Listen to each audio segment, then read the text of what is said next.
Hello guys, അസ്സലാമു അലൈക്കും. Welcome back to my channel. അപ്പോൾ നമ്മളിന്ന് ചെയ്യാൻ പോകുന്നത് ഞണ്ട് ഒരു പ്രത്യേക രീതിയിൽ കുക്ക് ചെയ്തിട്ട് കഴിക്കണം.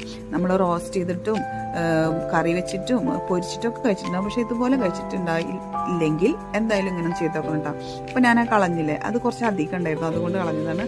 കളഞ്ഞില്ലെങ്കിലും കുഴപ്പമില്ല.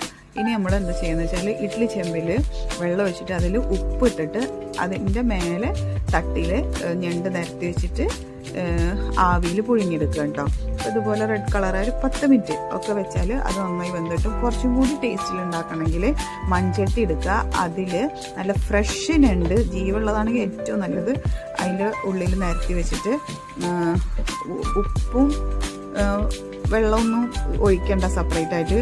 വെള്ളമൊക്കെ അധികമായി കഴിഞ്ഞാൽ അത് ടേസ്റ്റ് ഉണ്ടാവില്ല കേട്ടോ. ഉപ്പൊക്കെ എന്തായാലും ഈ ഞണ്ടിൽ തന്നെ ഉണ്ടാവും. അത് അങ്ങനെ തന്നെ അടച്ചു വയ്ക്കുക. അടിയിൽ തീ വെച്ചിട്ട് ഒരു 10 മിനിറ്റ് മാക്സിമം അതിനുള്ളിൽ അത് വെന്ത് കിട്ടും കേട്ടോ. എന്നിട്ട് അതങ്ങനെ തന്നെ എടുത്ത് പ്ലേറ്റിലേക്ക് വെക്കുക. എന്നിട്ട് അതിൻ്റെ കാലൊക്കെ പൊട്ടിച്ച് മാറ്റി വെക്കുക.